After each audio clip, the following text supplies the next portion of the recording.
Kicks 105.5 WKXH. Good morning, I'm JJ. It is Wednesday, March 1st at 7:48 and 22 degrees outside. I'll have your full weather forecast coming up in just a little bit, but right now we're going to talk with Mike Barrett from the Barrett Insurance Agency. Good morning, Mike. Good morning. And how are we today? We're doing well. A little surprised with the snow that we got. I didn't think we were supposed to get that much, and I'm not complaining. I'm loving it. But nice day out there. Roads are a little greasy in spots, so take it easy. But winter deciding that, hey, why not? I'll give it a shot. So we got more snow coming, too. That's what I'm hearing. So my son has decided that his new favorite thing to do is go skiing, and I'm stoked. So I'm okay with snow right now. And for as long as he's happy to ski, I'm happy with snow. So. All right. So what are we talking about this morning for good policy? This morning we're going to talk about, I like to always try to highlight insurance policies or types of policies that I find are underutilized. And certainly among those, life insurance is really an underutilized policy. People usually don't think about life insurance until they're met with the risk of mortality. And oftentimes that can be too late. So that's going to warrant the discussion down the road in the next week or two. We also notice a lot of times that umbrella policies aren't well handled, or many people don't even know what they are. So I think we'll talk about that in another conversation. But the one that's also on the list is renter's insurance. I can't stress this enough. If you are renting or you are living in a property that you do not own, but you have your personal property with you, by all means, you should have renter's insurance. I mean, if you're living with mom and dad, no. I mean, you're covered as a named insured, not a named insured, but you're considered as defined by insured or as an insured under the policy. Short of that, you're on your own, folks. So really, if you're renting or living in an area that you are not living with family and you have personal property and you're always going to have liability exposure, you really should consider renter's insurance. And the reason I bring that up is because everybody driving a vehicle has to have auto insurance. It's a given. You can't drive in the state of Vermont without auto insurance. In New Hampshire, very similar. So a good way to try to bring the cost down on your auto insurance is to consider renter's insurance. And how are you going to save money by getting something else? Well, here's how. Policies all, can have a credit called a multi-policy discount. Progressive's fantastic at calling it the bundle. That's their word, the bundle. Bundling with Progressive, which is true. That's not just a marketing ploy. It's absolutely true.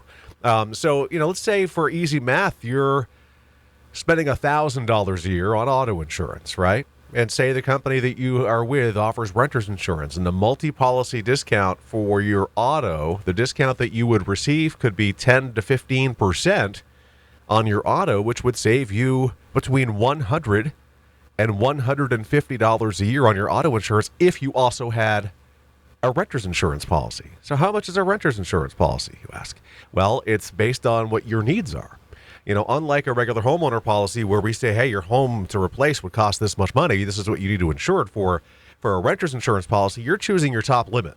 You're saying, here's the high watermark of the most the company will have to pay for my personal property if it's in a covered loss, if it's in a fire or if it's smoke damage or, in many cases, theft. Obviously, theft would be a peril. Vandalism would be a peril.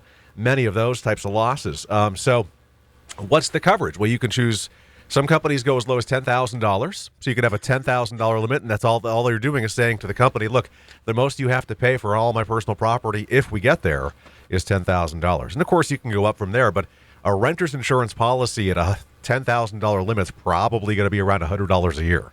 So let's go back to the auto. You're saving $100 a year on your auto, spending $100 a year on renter's insurance. Now you have two policies essentially for the price of just what you had for auto before. So don't let cost be anything that would hold you back. It's about protecting yourself. It really ultimately is. And, while we spend a lot of time talking about the personal property component of renter's insurance, tenant homeowner insurance is another name for it, there's also other factors. Loss of use coverage. You think about it. If you're in a building that catches fire, burns to the ground, and you don't have renter's insurance policy, not only did you lose your personal property, all of it, possibly, you also lost a place to stay. And not everybody has family and friends that will take them in. So there may be a cost associated with having to put you up at least temporarily in a different location. Think of a motel or hotel. there's going to be cost associated. So with a renter's insurance policy, there is a certain specific amount of coverage that would become available. It is based on whatever you choose for your personal property limit. It's a percentage of that would give you coverage to put you up elsewhere temporarily. Very key to have. Liability. That's another really big one. Liability. People don't think about it, but you could be walking around the grocery store and knock over the sweet elderly woman next to you because you didn't see her. Sorry, I don't mean to pick on the elderly woman this morning, but she's a good example today. She falls and breaks her hip. Your negligence caused her injury. You could be held personally liable for her medical expenses and more. So, and there's a million and one examples that I could bore you to death with examples of liability that you really should have. So everybody should have liability coverage. Remember, liability on a renter's insurance policy or a homeowner policy not only covers your liability exposure of the property that you're at, it's also a worldwide component. And then there's medical payments to others coverage as well if somebody just sustains an injury on your property. So for really low cost, and I've seen people actually save a little money in the end when they've bundled. So if you rent or live in a place that you do not own and you have personal property, get renter's insurance. Can't stress it enough. So if you're renting someplace and somebody causes a fire, say, whether they left something on the stove or maybe they're a smoker or whatever, and they caused the fire, and you lose your stuff and a place to live, they could be held liable. They could be held liable, which is a good reason to have liability protection, but the biggest thing is you want to make sure you have frontline coverage. So having your own renter's policy is going to give you coverage immediately, so you're not waiting for the litigious action required to prove negligence on the part of the other person in the other unit that caused the fire, and that you're going to be able to recover and not have financial hardship as a result of that loss. And, many people just automatically assume that their landlord is going to cover them. Or if they're living, say it's a boyfriend-girlfriend scenario, and the boyfriend's living with the girlfriend and she owns the home, or vice versa, they're not defined as insured under the other person's policy. So even in those situations, really advisable to have some renter's insurance coverage. And so that would also apply if you accidentally caused the fire. Yeah. Yes. Absolutely. And other people lost their property and a place to live. Yeah. If you turn to business owners' policies, there's even coverage for tenant liability. So if you're like a tenant renting a spot for your business and you're the one that caused the fire, you have a specific limit of coverage for it. But yeah, there's certainly liability protection on there. If your negligence is deemed the cause, you could be held liable. So important to have, and really very inexpensive. I mean, $10, $20, $30 a month on average for these types of policies. Totally worth it. Totally worth it. Yeah. Great. Well, that's good information to have. I didn't know that. Yeah.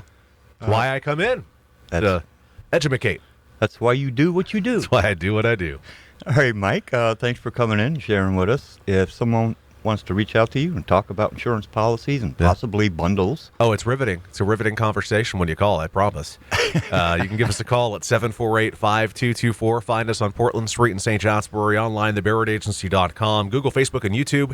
Just look for Barrett Insurance Agency. And a quick throw out to the St. Johnsbury Academy girls basketball team. My niece is a player, and my cousin's daughter is a player as well. So I'm a little invested in their success. I wish them nothing but luck Friday night against Sevilla. Who is it? Central Vermont, I believe. So, is it Central Vermont? I thought it was Essex. No, maybe it was. I don't know. It was between those two. I just want a victory Friday night. That's what I want. I wish them well. We will be broadcasting the game live Friday night. Excellent. And I'm sure we'll sponsor. So just haven't gotten the request yet, but I'm sure we will. So, all right. Well, thank you so much, Mike, for coming in, and we'll talk with you again next week. Sounds great. Be well. That was Mike Barrett from the Barrett Insurance Agency on Portland Street, right here in St. Johnsbury.